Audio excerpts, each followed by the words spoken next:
Shalom ladies, apa kabar? Puji Tuhan, kita dapat berjumpa lagi dalam Women of Impact Online Service Rayon 1D. Dengan senang hati, saya Susanti menyambut ladies semua yang bergabung dalam ibadah ini. Dan hari ini kita akan dilayani oleh Ibu Jarod Priyatna dengan tema Wonder Woman. Mari kita sama-sama persiapkan hati kita menerima hadirat Tuhan. Selamat beribadah. Shalom Bapak Ibu Saudara. Dalam unity, pujian, penyembahan, dalam doa, setiap kita sama-sama di hadapan Tuhan. Dalam hadirat Tuhan letak kekuatan kita, dan di sana mukjizat Tuhan terjadi dalam hidup kita. Sama-sama di hadapan Tuhan. Apa yang tak pernah dilihat mata,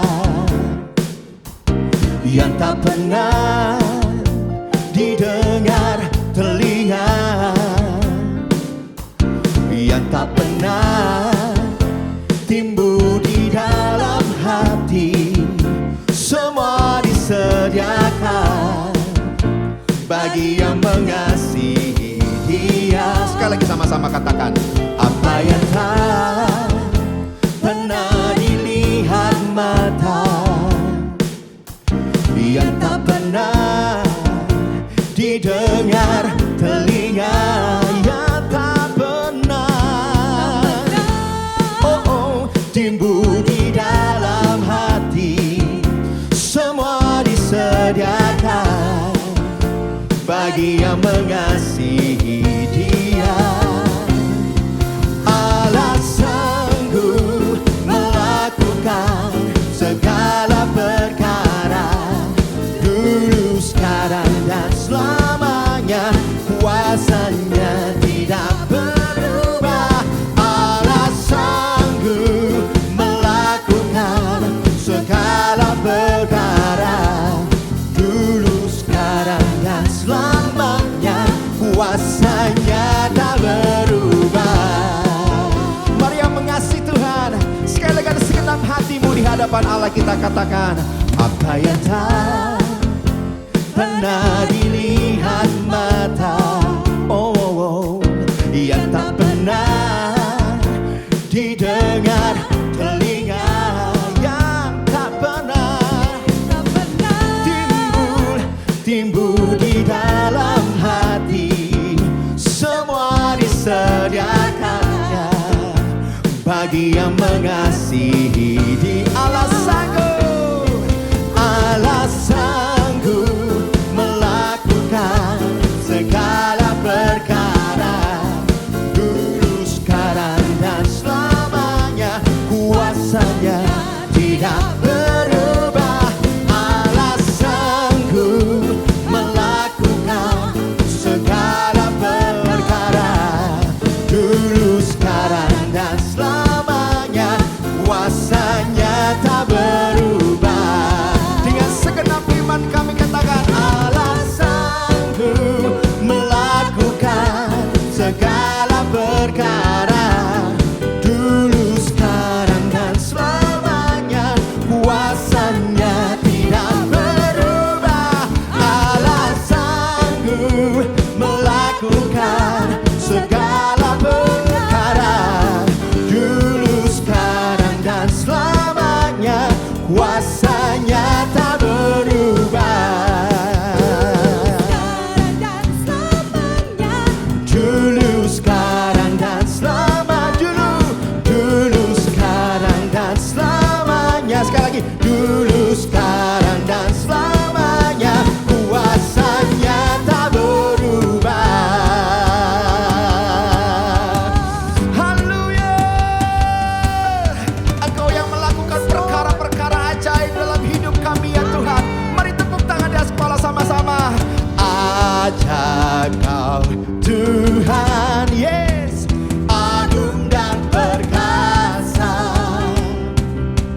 Kau sumber kemenanganku, layak berkuasa, memerintah selamanya.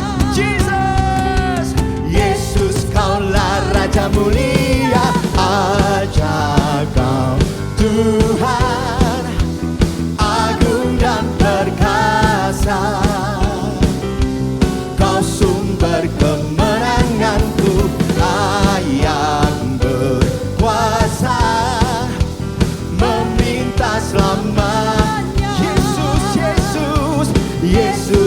lagi sama-sama katakan ajaib. Ajaib kau Tuhan, amin. Agung dan perkasa, Engkau sumber kemenangan kami ya Tuhan. Yes, layak berkuasa, meminta selamat, namanya Yesus Tuhan. Haleluya. Ajaib kau Tuhan, agung dan perkasa,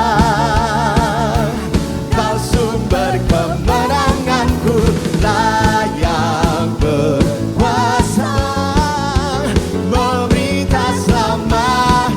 Yesus, Yesus kaulah Raja mulia. Oh, Raja mulia.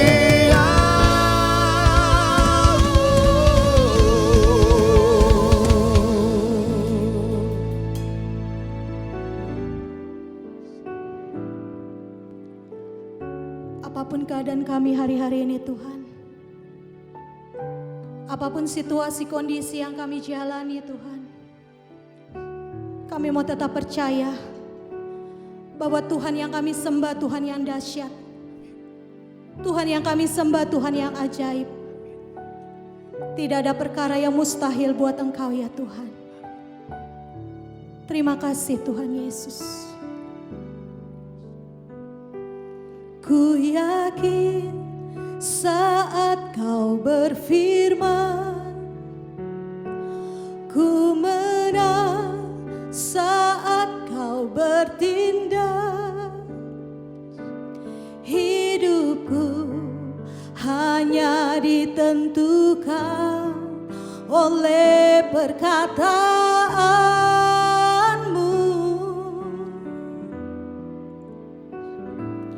Ku aman karena Kau menjaga.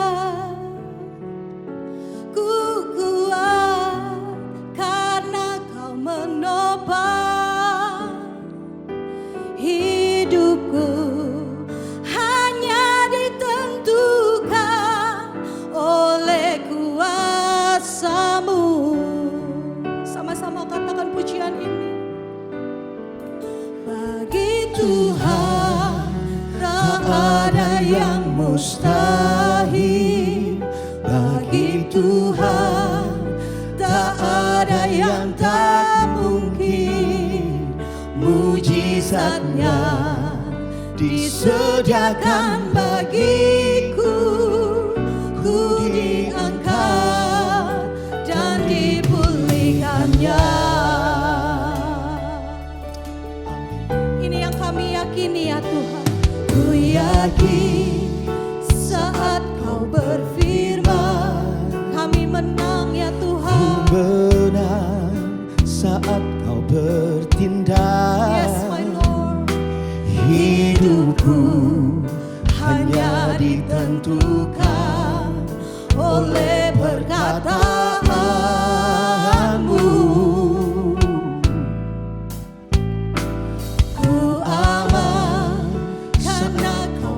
Jaga, ku kuat karena Kau menopang. Hidupku hanya ditentukan oleh kuasa-Mu. Tidak ada yang mustahil buat Engkau. Bagi Tuhan tak ada yang mustahil. Bagi Tuhan tak ada yang tak mungkin. Mujizatnya disediakan bagiku. Ku diangkat dan dipulihkannya. Bagi Tuhan Tak ada yang mustahil. Bagi Tuhan tak ada yang tak mungkin. Mujizatnya disediakan bagiku. Ku diangkat dan dipulihkannya. Mari sama-sama kita sembah.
diangkat dan dipulihkannya.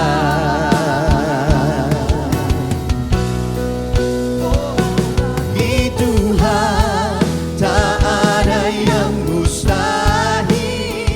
Bagi Tuhan tak ada yang tak mungkin. Mujizatnya disediakan bagiku. Ku diangkat dan dipulihkannya. Bagi Tuhan tak ada yang mustahil. Bagi Tuhan tak ada yang tak mungkin. Mujizatnya disediakan bagiku. Ku diangkat dan dipulihkannya. Mujizatnya disediakan bagiku. Mujizatnya disediakan bagiku. Mujizatnya disediakan bagiku. Mujizatnya disediakan bagiku. Ku diangkat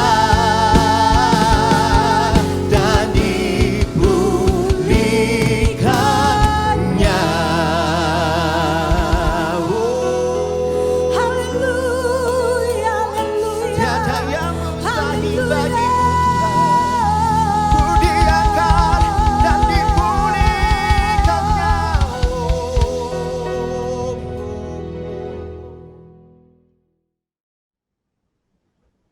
Shalom ibu-ibu di GBI Tampak Siring. Bersyukur untuk hari ini kita bisa bertemu lagi di dalam persekutuan wanita. Dan hari ini saya membawakan sebuah tema Wonder Woman. Wanita yang hebat. Seperti apakah itu? Mari sebelum kita membaca firman Tuhan, kita akan bersama-sama berdoa. Ya Tuhan, kami bersyukur ketika kami diciptakan sebagai wanita, pasti ada maksud dan rencana Tuhan. Untuk apa kami berada di tengah-tengah dunia ini, di dalam sebuah keluarga. Kami menjadi istri dan kami menjadi ibu. Ya Tuhan, tolong kami boleh menjalankan peran kami sesuai dengan yang Engkau kehendaki. Ketika Tuhan menciptakan seorang wanita, pasti di situ kehadirannya dibutuhkan. Sebagai penolong bagi suaminya, sebagai pemberi teladan bagi anak-anaknya. Dan kiranya Tuhan yang menolong untuk kami boleh memahami firman Tuhan. Dan firman Tuhan ini dapat kami lakukan di dalam kehidupan kami. Kami mau bersyukur dan memohon hanya dalam nama Tuhan Yesus, Juru Selamat penebus kami yang hidup. Kami berdoa. Amin. Mari kita bersama-sama membaca Amsal pasal 31 ayat yang ke-10 hingga ayat yang ke-31. Puji-pujian untuk istri yang cakap. Istri yang cakap, siapakah akan mendapatkannya? Ia lebih berharga daripada permata. Hati suaminya percaya kepadanya. Suaminya tidak akan kekurangan keuntungan. Ia berbuat baik kepada suaminya dan tidak berbuat jahat sepanjang umurnya. Ia mencari bulu domba dan rami dan senang bekerja dengan tangannya. Ia serupa kapal-kapal saudagar, dari jauh ia mendatangkan makanannya. Ia bangun kalau masih malam, lalu menyediakan makanan untuk seisi rumahnya, dan membagi-bagikan tugas kepada pelayan-pelayannya perempuan. Ia membeli sebuah ladang yang diingininya, dan dari hasil tangannya kebun anggur ditanaminya. Ia mengikat pinggangnya dengan kekuatan. Ia menguatkan lengannya. Ia tahu bahwa pendapatannya menguntungkan. Pada malam hari, pelitanya tidak padam. Tangannya ditaruhnya pada jentera. Jari-jarinya memegang pemintal. Ia memberikan tangannya kepada yang tertindas. Mengulurkan tangannya kepada yang miskin. Ia tidak takut kepada salju untuk seisi rumahnya. Karena seluruh isi rumahnya berpakaian rangkap. Ia membuat bagi dirinya permadani. Lenan halus dan kain ungu pakaiannya. Suaminya dikenal di pintu gerbang. Kalau ia duduk bersama-sama para tua-tua negeri. Ia membuat pakaian dari lenan dan menjualnya. Ia menyerahkan ikat pinggang kepada pedagang. Pakaiannya adalah kekuatan dan kemuliaan. Ia tertawa tentang hari depan. Ia membuka mulutnya dengan hikmat. Pengajaran yang lemah lembut ada di lidahnya. Ia mengawasi segala perbuatan rumah tangganya. Makanan kemalasan tidak dimakannya. Anak-anaknya bangun dan menyebutnya berbahagia. Pula suaminya memuji dia. Banyak wanita telah berbuat baik, tetapi kau melebihi mereka semua. Kemolekan adalah bohong dan kecantikan adalah sia-sia. Tetapi istri yang takut akan Tuhan dipuji-puji. Berilah kepadanya bagian dari hasil tangannya, biarlah perbuatannya memuji dia di pintu-pintu gerbang. Saudara, kita baru saja merayakan Hari Ibu. Ya, kalau secara internasional, minggu yang kedua dirayakan sebagai Hari Ibu di dunia. Jadi saudara, kalau hari ini kita belajar bagaimana kita menjadi ibu. Saudara, gambar ini sering kita lihat, namanya Mona Lisa. Ya, sangat terkenal dengan senyumnya. Walaupun tidak kelihatan dia tersenyum, tetapi ketenangan di wajahnya itu menunjukkan dia ada damai, ada peace. Tapi bagaimana setelah pandemi, inilah wajahnya. Jadi saudara, perempuan yang bijak mendirikan rumahnya, tetapi yang bodoh meruntuhkannya dengan tangannya sendiri. Amsal 14 ayat yang pertama. Pasti bukan tangan secara fisik dan juga bukan rumah secara fisik. Bagaimana seorang perempuan sanggup mendirikan rumah? Pasti yang di sini yang dimaksud adalah home. Kenapa tidak ada house sweet house, tetapi home sweet home? Karena wanitalah yang membuat rumah itu menjadi sweet atau menjadi bitter.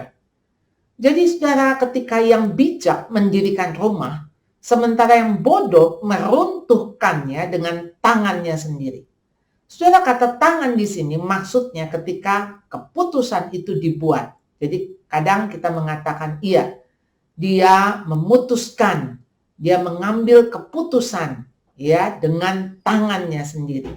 Nah, artinya saudara, ketika wanita diberikan wewenang, diberikan kuasa oleh Tuhan untuk bagaimana dia mendirikan rumah dan juga dapat meruntuhkan rumah. Istri yang cakap, siapakah akan mendapatkannya? Ia lebih berharga daripada permata. Saudara, permata itu adalah sesuatu yang sulit diperoleh, kalaupun dapat diperoleh pasti mahal harganya. Jadi seorang suami yang mendapatkan istri yang cakap, itu dia seperti mendapatkan permata, bahkan lebih daripada dia mendapatkan permata. Istri yang cakap bukan yang cakep, tapi istri yang memiliki noble karakter, yang karakternya mulia. Siapa pria beruntung yang mendapatkan istri yang memiliki karakter yang mulia? Jadi saudara, dia adalah pendamping yang dapat dipercaya. Ayat yang ke-11, hati suaminya percaya kepadanya. Dia mendapat kepercayaan penuh dari suaminya. Suaminya tidak kekurangan keuntungan. Dan di ayat ke-18 dikatakan, ia tahu bahwa pendapatannya menguntungkan. Ia pengelola keuangan yang baik. Jadi bagaimana istri-istri yang dipercaya oleh suaminya untuk mengelola keuangan? Integritasnya lah yang akan membuktikan kalau dia itu bisa dipercaya. Jadi jangan sampai ketika Anda dititipkan uang oleh suami Anda, kemudian Anda memanipulasinya. Walaupun mungkin tujuan Anda baik, mungkin Anda diam-diam berbisnis yang tanpa diketahui suami. Sehingga ketika satu saat suami itu tahu Anda melakukan bisnis itu, ya, dan suaminya bertanya-tanya, apakah ada uang lain yang diberikan atau yang dipakai? Jadi saudara, ayolah menjadi istri yang dipercaya oleh suami. Ayat ke-12, dia berbuat baik kepada suaminya. Dia berdedikasi kepada suami, mendukung, membangun, mendorong, meneguhkan. Tidak berbuat jahat sepanjang umurnya. Dia tulus dan jujur. Jadi ketika dia berbuat baik, tidak berbuat jahat. Saudara, ini sesuatu yang seolah-olah, saudara, ini ada yang aktif, ada yang pasif. Yang aktif adalah berbuat baik. Tapi yang pasif dia tidak berbuat jahat. Saudara, banyak istri-istri yang mengatakan, saya ini sudah tidak selingkuh. Saya tidak menghambur-hamburkan uang. Saya tidak pergi pelesiran dengan teman-teman saya. Saya tidak begini, saya tidak begitu. Betul. Tetapi apakah Anda berbuat baik? Ada sesuatu aktivitas yang aktif. Ini yang mengatakan bahwa Anda sebetulnya berbuat baik kepada suami. Artinya bukan sekedar tidak berbuat jahat. Ya, tapi ada sesuatu yang Anda lakukan lebih, yaitu melakukan kebaikan kepada suami sepanjang umurnya. Artinya, ketika suami tidak baik pun, Anda tetap baik. Saya tahu ini bukan suatu yang mudah, tetapi ketika Anda mampu dan punya pilihan untuk berbuat baik kepada suami, lakukan itu karena ini perintah Tuhan. Dan ketika Tuhan juga mengatakan, balaslah kejahatan dengan kebaikan. Artinya kebaikan itu tidak tergantung apakah suami baik, apakah anak baik. Anda tetap berbuat baik sekalipun suami dan anak tidak baik. Jadi dia juga pekerja yang keras dan cerdas. Ayat yang ke-13, ia mencari bulu domba dan rami dan senang bekerja dengan tangannya. Ia membeli sebuah ladang yang diingininya dan dari hasil tangannya kebun anggur ditanaminya. Ia mengikat pinggangnya dengan kekuatan, ia menguatkan lengannya. Tangannya ditaruhnya pada jentera, jari-jarinya memegang pemintal. Kalau kita melihat berapa banyak kata tangan di sini, yang artinya dengan tangannya, dengan keterampilannya, dia melakukan sesuatu. Dia berdagang.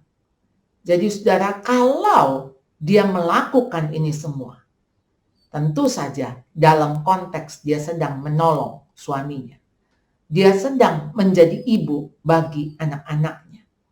Dia bukan sebagai wanita karir, yang artinya ketika dia bekerja di luar rumah, di dalam rumah berantakan. Tugas yang pertama dan utama dia sebagai istri. Kalau sebagai istri beres, harusnya dia sebagai ibu juga beres. Kalau istri dan ibu beres, barulah dia ketika dia keluar, dia berdagang, dia berbisnis, mestinya itu juga beres.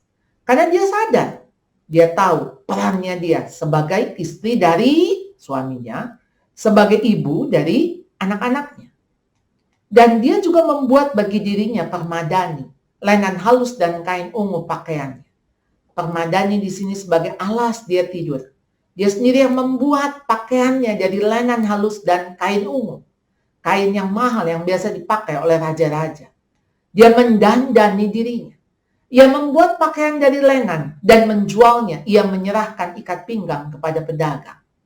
Saudara, ketika dia bekerja keras, tentu dia lakukan ini dengan cerdas. Dia tidak mati-matian bekerja sehingga dia lupa diri. Dia tidak menjaga dirinya. Jadi dia juga mengatur rumah tangga.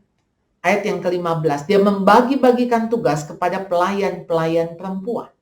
Mengatur pekerjaan rumah tangga dan tidak menyerahkan urusan sebagai istri atau ibu kepada pelayannya. Dia tahu persis. Sebagai istri, sebagai ibu, tidak bisa digantikan. Dan dia tidak menyerahkan peran ini kepada orang lain.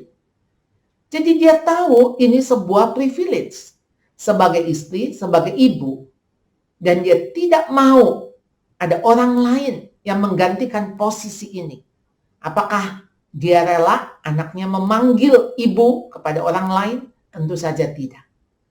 Jadi saudara, ketika dia tahu pelayan-pelayan perempuan ini adalah pembantunya.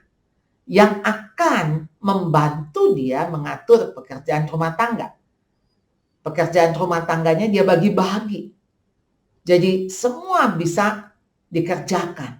Bukan dengan tangannya sendiri, tapi ada tangan-tangan pelayan-pelayan perempuan yang lain. Dia mengawasi pekerjaan rumah tangga dengan rajin. Makanan kemalasan tidak dimakannya. Artinya dia tidak menunda, tapi dengan gesit cekatan karena dia tahu banyak hal yang harus dilakukan.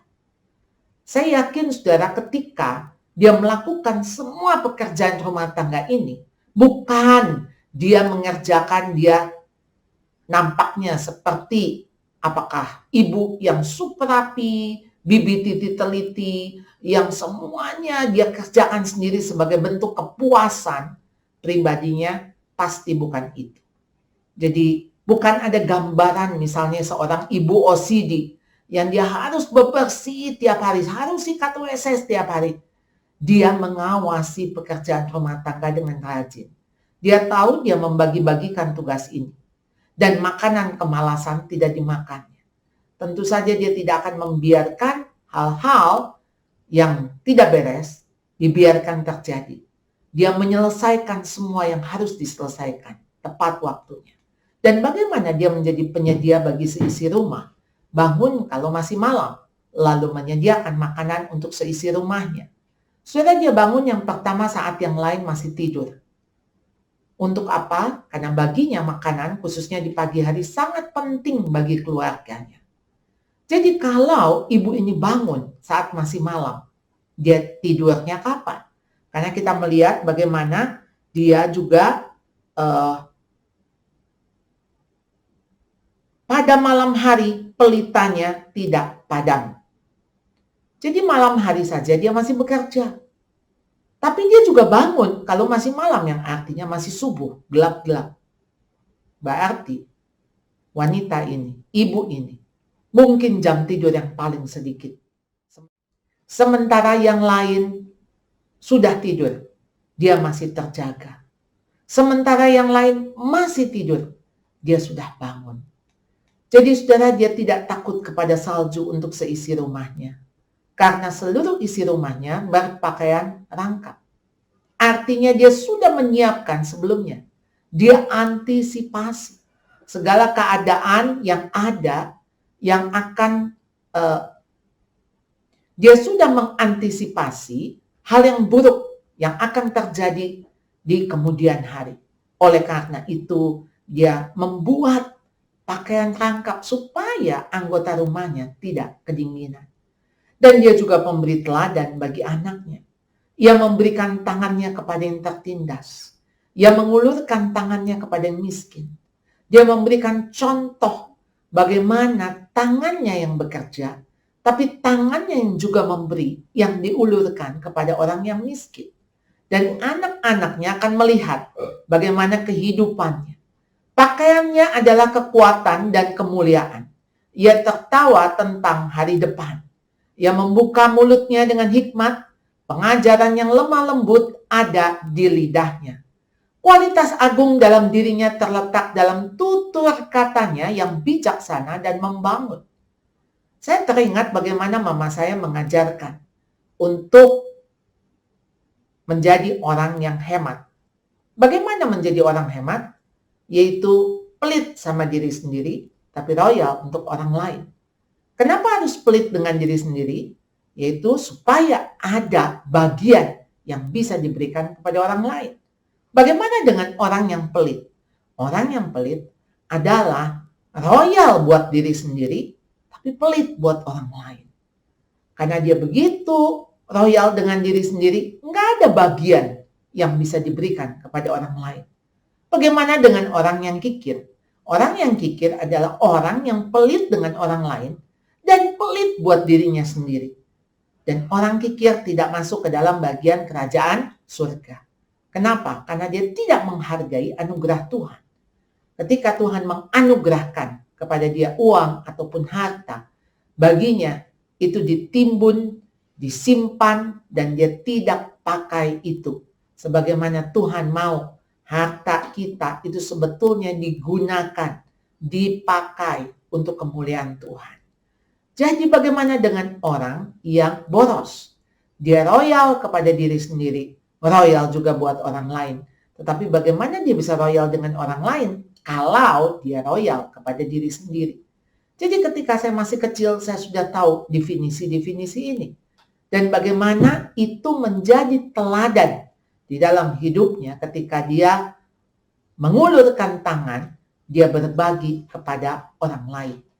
Jadi ibu biasanya punya kelemahan di mulut. Di sini dikatakan ia membuka mulutnya dengan hikmat. Jadi ada hikmat yang dikatakan keluar dari mulutnya. Pengajaran yang lemah lembut ada di lidahnya. Biasanya ibu-ibu jatuh di dalam perkataan, di dalam ucapan. Berapa banyak kata-kata yang kotor, kata-kata yang tidak membangun, kata-kata yang mematikan, bukan menghidupkan ketika diucapkan kepada anak-anak. Kamu mau jadi apa? Payah kamu. Percuma mama besarin kamu. Nyesel mama punya anak kayak kamu. Saudara, kenapa dia bisa membuka mulutnya dengan hikmat? Kita lihat ayat 25. Pakaiannya adalah kekuatan dan kemuliaan. Ia tertawa tentang hari depan. Jadi dia optimis. Dia punya harapan dengan hari depannya. Oleh karena itu pakaiannya adalah kekuatan dan kemuliaan. Saudara, kalau kehormatan menjadi pakaian Anda, maka itu akan menjadi abadi. Tapi kalau pakaian itu adalah kehormatanmu, pakaian itu akan usang, akan bisa hancur, tidak abadi. Jadi pakaian kita itu bukan pakaian secara fisik, secara kain, bukan. Tapi pakaian kita adalah kekuatan dan kemuliaan. Itu yang menutupi kita, yang menyelimuti kita. Kekuatan dari Tuhan dan kemuliaan dari Tuhan. Itu yang bisa membuat dia punya harapan, punya iman tentang hari depan. Dia tertawa tentang hari depan. 1 Petrus 3 ayat 3-4 mengatakan, perhiasanmu janganlah secara lahiriah, yaitu dengan mengepang-epang rambut, memakai perhiasan emas atau dengan mengenakan pakaian yang indah-indah. Perhiasanmu ialah manusia batinnya yang tersembunyi, dengan perhiasan yang tidak binasa yang berasal dari roh yang lemah lembut dan tentram yang sangat berharga di mata Allah. Jadi saudara, perhiasannya adalah manusia batinia. Jadi bukan benda-benda, bukan barang, tapi adalah mentalnya, hatinya, itulah yang menjadi perhiasannya. 2 Korintus 4 ayat 16, sebab itu kami tidak tawar hati, tetapi meskipun manusia lahiriah kami semakin merosot, namun manusia batinnya kami dibaharui dari sehari ke sehari. Jadi saudara, ketika manusia lahiriah kita bisa tambah tua, merosot, peot, ya, dan keriput, tapi manusia batinnya kita makin segar, makin bugar, karena dibaharui dari sehari ke sehari. Jadi umur itu hanya angka. Tetapi bagaimana ketika manusia batinnya kita memiliki semangat, kita memiliki roh yang menyala-nyala, karena dibaharui oleh firman Tuhan, oleh Roh Kudus, sehingga dari sehari ke sehari kita menjadi makin kuat. Oleh karena itu perhiasan kita bukanlah lahiriah, tetapi batiniah. Saudara, Alexander Nisbet mengatakan mereka yang menghabiskan banyak waktu, usaha kekayaan untuk mengatur, untuk menghiasi tubuh mereka, biasanya tidak punya waktu untuk jiwa mereka, sehingga mereka mengabaikan jiwa mereka, membiarkannya dalam kondisi yang kacau, tidak teratur, jorok, dan kotor. Jadi dari mana kita memperhatikan tubuh kita yang di luar ataukah jiwa kita yang di dalam? Harusnya kita lebih memperhatikan jiwa kita. Karena dari jiwa akan keluar ke tubuh. Kalau kita dari tubuh yang kita dandani, malah tidak ada waktu untuk mendandani jiwa kita. Jadi rahasia Wonder Woman, kemolekan adalah bohong dan kecantikan adalah sia-sia. Tetapi istri yang takut akan Tuhan dipuji-puji. Saudara, apa yang diinginkan dari seorang istri? Pujian, bukan? Dan siapa yang memuji? Tuhan yang memuji. Karena dia takut akan Tuhan. Saudara, Amsal diawali dengan takut akan Tuhan, permulaan pengetahuan. Dan Amsal diakhiri juga dengan takut akan Tuhan, dipuji-puji. Jadi saudara, kita bisa menjadi wanita yang kuat karena kita takut akan Tuhan. Sehingga bukan lagi kemolekan, kecantikan yang dikejar, tetapi kecantikan yang di dalam, yaitu takut akan Tuhan. Saudara, ada seorang ibu yang bernama Susanna Wesley. Dia ibu dari John Wesley dan Charles Wesley, anak ke-14 dan anak ke-16. Dia memiliki 19 anak, walaupun yang hidup mungkin kira-kira 10 anak, dengan 16 peraturan. Jadi ini terkenal sekali 16 peraturan dari ibu Susanna Wesley. Karena anaknya begitu banyak, dia harus bikin peraturan. Dan bagaimana prinsip Susanna dalam mendisiplin anak? Hal pertama yang harus dilakukan orang tua dalam mendisiplin anak adalah menaklukkan keinginan mereka dan membawa mereka kepada ketaatan. Jadi saudara, menundukkan keinginan harus dilakukan sesegera mungkin, sedini mungkin. Semakin cepat, semakin baik. Sebab jika koreksi sikap diabaikan beberapa saat saja, maka anak-anak langsung membentuk pola keras kepala dan mementingkan diri sendiri, egois. Sikap ini tidak akan pernah bisa dikalahkan tanpa kekerasan yang menyakitkan, baik bagi orang tua dan juga bagi anak. Kalau saudara tidak membuat anak taat, maka hasilnya anak akan keras kepala dan egois. Kenapa ketaatan itu perlu sekali? Justru sejak awal, supaya paling tidak dia tahu taat kepada orang tua membawa dia taat kepada Tuhan. Jika keinginan sang anak telah sepenuhnya ditundukkan dan digantikan dengan rasa hormat dan segan pada orang tua, maka Anda akan menyelamatkan anak Anda dari tindakan kebodohan dan kecerobohan. Karena berapa banyak justru karena anak yang tidak taat, dia melakukan banyak tindakan kebodohan dan kecerobohan. Saudara, bagaimana Ibu Susanna Wesley berdoa? Jadi dia seorang ibu yang mengatakan begini, tidak ada yang lebih saya harapkan selama hidup ini, kecuali melayani anak-anak yang telah saya lahirkan. Saya mau apabila ini berkenan bagi Allah, menjadi alatnya melakukan semua yang baik bagi jiwa-jiwa mereka. Dia biasa berdoa, kalau begitu dia lelah, dia tidak tahu apa yang dia harus lakukan, dia tutup kepalanya dengan celemeknya. Jadi celemeknya itu kain yang untuk menutupi kepalanya supaya dia bisa konsentrasi. Dia berdoa, dia baca firman Tuhan, dia menyisihkan waktunya untuk dia menguatkan manusia batiniahnya dengan firman Tuhan. Jadi saudara, Susanna Wesley, dia punya satu quotes. The child never learns to obey his parents in the home will not obey God or man out of the home. Anak yang gak pernah belajar untuk mentaati orang tuanya di rumah, tidak bisa mentaati atau tidak akan mentaati Tuhan atau orang di luar daripada rumahnya. Bagaimana dia bisa taat kepada gurunya, bagaimana dia bisa taat kepada otoritas di luar rumahnya, dia harus belajar taat terlebih dulu kepada orang tuanya. Dan ini yang dikatakan oleh John Wesley anaknya. Saya belajar lebih banyak tentang kekristenan dari mama saya. Bahkan itu lebih banyak dari semua para teolog di Inggris. Saudara, bagaimana dia dibesarkan oleh seorang ibu yang dia anggap bahkan lebih mengenalkan tentang kekristenan daripada para teolog di Inggris. Saudara, Amsal 31 ayat 28 mengatakan anak-anaknya bangun dan menyebutnya berbahagia. Jadi apa yang diharapkan dari orang tua kepada anak-anaknya? anak-anaknya bahagia, bukan? Ketika anak-anaknya bangun dan menyebutnya berbahagia, itu dengan lain perkataan, anaknya mengatakan, "Mama, aku bahagia karena aku melihat Mama bahagia. Terima kasih sudah membahagiakan aku."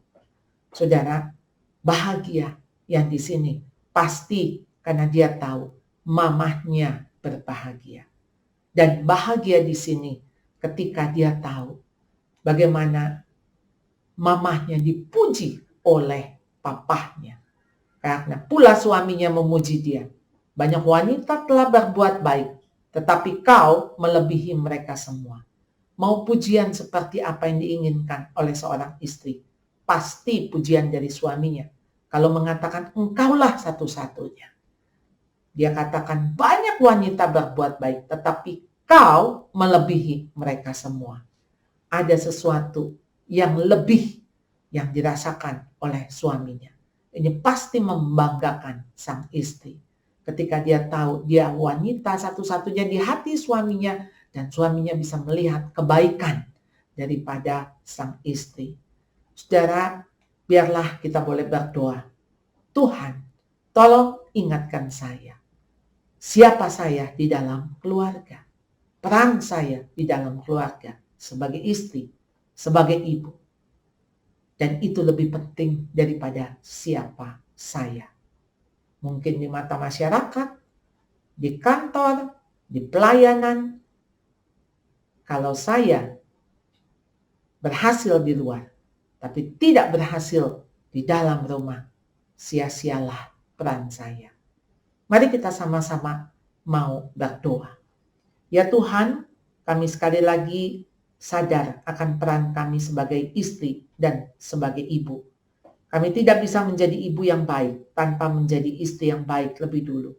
Oleh karena itu Tuhan, ingatkan kami. Siapakah kami di dalam keluarga? Itu jauh lebih penting daripada siapakah kami ketika orang-orang mengenal diri kami. Ya Tuhan, kami bukan ingin menjadi wanita yang hebat dan kuat, yang seolah-olah kami serba bisa, kami sanggup melakukan segala perkara. Bukan itu yang menjadi tujuan kami. Tapi biarlah kami sadar bahwa diri kami yang mau dipakai oleh Tuhan di dalam keluarga kami itu yang jauh lebih penting. Ketika kami menyukakan Tuhan, ketika kami membuat Engkau bangga atas diri kami, karena kami takut akan Tuhan. Tuhan, berikan kemurnian hati yang seperti ini di dalam diri hati para kami ibu-ibu, para istri, supaya kami lebih takut kepada Tuhan daripada takut kepada orang lain. Takut apa kata orang. Takut ketika kami dilihat jelek. Takut ketika kami dinilai gagal. Tapi kami tidak takut kepada Tuhan. Ampuni kami Tuhan. Sehingga kami tetap mencari puji-pujian Tuhan. Bukan puji-pujian manusia. Terima kasih untuk firman-Mu. Kiranya Engkau yang menegur dan meneguhkan setiap kami. Hanya di dalam nama Tuhan Yesus kami berdoa, kami memohon dan mengucap syukur. Amin. Shalom, puji Tuhan, terima kasih untuk hamba-Nya yang telah menyampaikan setiap kebenaran firman Tuhan pada hari ini. Firman Tuhan adalah pelita bagi kaki kita dan terang bagi jalan kita. Marilah kita menjadi pelaku-pelaku firman Tuhan dan memuliakan Tuhan senantiasa di dalam setiap kehidupan kita. Mari kita mengangkat hati dan tangan kita arahkan untuk menerima berkat dari Bapa di surga. Kekasih-kekasih Tuhan, permata-permatanya Tuhan, kembalilah dengan anugerah, berkat berlimpah-limpah dari Allah Bapa di surga, di dalam Anak-Nya yang tunggal, Yesus Kristus Tuhan, dan di dalam persekutuan yang indah serta manis bersama dengan Roh Kudus yang senantiasa menyertai kehidupanmu mulai dari saat ini sampai Tuhan Yesus datang kali yang kedua di awan-awan kemuliaan dan bahkan sampai selama-lamanya. Yang percaya diberkati Tuhan serta hidup menjadi berkat, bersama-sama kita katakan amin. Terima kasih buat Ibu Charlotte yang sudah melayani kita semua pada hari ini. Sungguh firman Tuhan yang sangat memberkati kita dan membuat kita semakin mengerti bahwa kita harus hidup takut akan Tuhan, sehingga kita menjadi wanita-wanita yang bijaksana, yang membangun rumah tangga kita di atas fondasi yang baik dan benar. Serta kita terus belajar menjadi seorang istri yang menopang suami kita dan seorang istri yang dapat dipercaya oleh suami kita, serta memberikan contoh-contoh dan menjadi teladan yang baik dan benar buat anak-anak kita, sehingga anak-anak kita hidup berkenan di hadapan Tuhan. Wanita yang berbahagia dalam rumah tangganya membawa kebahagiaan untuk seisi rumahnya. Ladies, jangan lupa bagikan video ini kepada saudara-saudara kita, teman-teman kita, supaya mereka diberkati. Dan sampai jumpa lagi 2 minggu ke depan dalam Women of Impact Online Service Rayon 1D. Salam sehat selalu, Tuhan Yesus memberkati. See you.